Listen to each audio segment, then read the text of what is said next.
fellow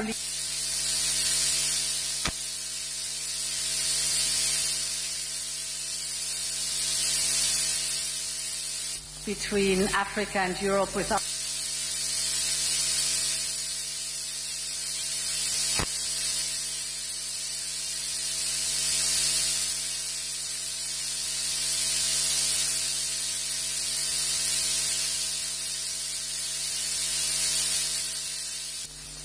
you share skills and technologies across borders. You build the jobs of the future. And that's what the forum is about today. Building stronger ties between our industries, our businesses, but of course between our people. Since our last summit indeed in 2022, the global environment has become harsher, but the relationship between Africa and Europe has only grown closer. Europe is Africa's largest trading partner. 1/3 of Africa's total trade is with Europe. And we are Africa's largest investor with 240 billion euros in 2023 alone. But I think we can achieve much more. Is the moment to invest in Africa and to partner with Africa. This continent has everything it takes to deliver prosperity at home and to shape the global economy of tomorrow. It holds 60% of the world's best solar resources, 60%.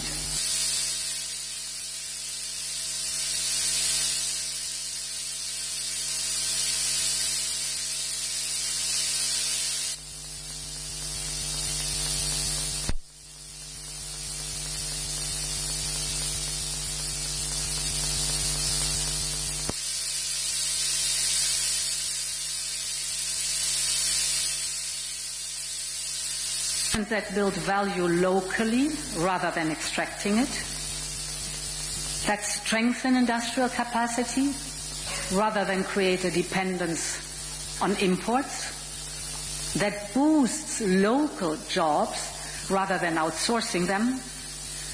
And this is the partnership that Europe is putting forward, strong and mutual beneficial, one that helps communities and industries on both continents to thrive. At the heart of this investment agenda is Global Gateway.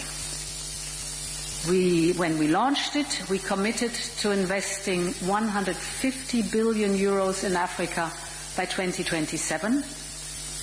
And since then, we have mobilized investments of over 120 billion euros, so we are well on track to meet our targets. Global Gateway is not only about large-scale public investment. Its strength lies in governments, banks and businesses from both countries pulling in the same direction. And that's why we're doubling down on efforts to partner with the private sector. And I see several of our European companies here today who are already engaged in this work. We have, over the last month, been listening to your ideas, and now we are taking steps forward to strengthen your investment. This October, for instance, we announced a new Global Gateway Investment Hub. This platform gives companies the opportunity to bring forward their own project ideas, mobilize support, engage in the implementation. This is a major step forward and responds to a request many of you made. You have said, involve us from the beginning on, and we have listened. Ladies and gentlemen, today I want to highlight 3 additional ways how we're making it easier for businesses to invest and grow in Africa. The first is on finance. Africa has all the resources for growth. Natural resources in abundance, and a young and dynamic and talented population. What's needed now is capital for infrastructure, jobs, and innovation. Through Global Gateway, we are now working to de-risk, make finance affordable, and offer guarantees, so create a conducive environment. And this is how we can support investors to finance projects in more challenging markets, because they have the ideas, they have the projects.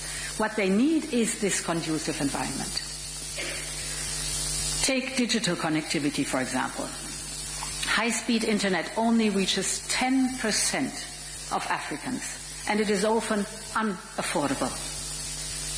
But greater digital access starts a positive chain reaction, you know it all. Businesses grow faster. New and better jobs are created. Governments collect more taxes. Investors see stronger returns. And this is why Global Gateway focuses on mobilizing private investment in digital infrastructure. For instance, we are now expanding our data cables to East and West Africa and deploying the Medusa cable that connects Europe and North Africa. And with investments like these, the impact of every euro multiplies and everyone benefits. My second point is about entrepreneurs. Africa, as I said, has a young, dynamic population. It's a continent with talent, creativity, and drive. It has some of the highest rates of entrepreneurship in the world. So people are daring, they have courage. But most of these businesses fail within the first few years. And as one female entrepreneur in South Africa put it, she said it's the lack of access to infrastructure, access to global markets, and of course the lack of finance. So through Global Gateway, we are supporting to fill these gaps. Our support includes seed funding. It includes training and mentorship. We connect young businesses to local value chains and regional market, because when entrepreneurs are given the tools to scale, they create better jobs, greater investment, more innovation. And ladies and gentlemen, my third point is on regional integration.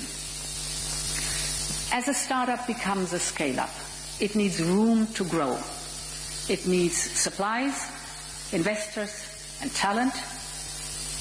It needs customers, new markets for expansion. When companies cannot sell or scale to neighboring countries, their growth stops at the border, costs rise, innovation stalls.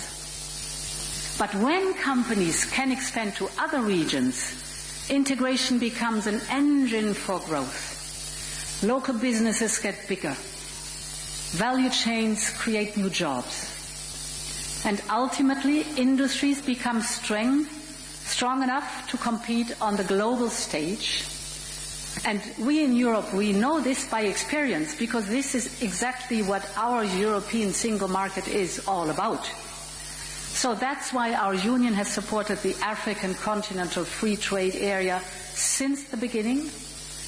And at this summit, we're boosting our support. The African Development Bank says that a true single market here could increase continental income by $450 billion in total. That means massive opportunities for Africa and for the world. Distinguished guests, excellencies, these are only a few steps we are taking together out of a long common road we are walking together. But it is time to take our partnership even farther and expand our business cooperation. So today we want to hear from you. We want to hear from you the sectors you want to focus on, the barriers you face. And I think I've mentioned some of them, but certainly not all of them. The opportunities you see ahead. Let's turn our ambition into action. Thank you very much, and I wish you a successful forum. Thanks a lot.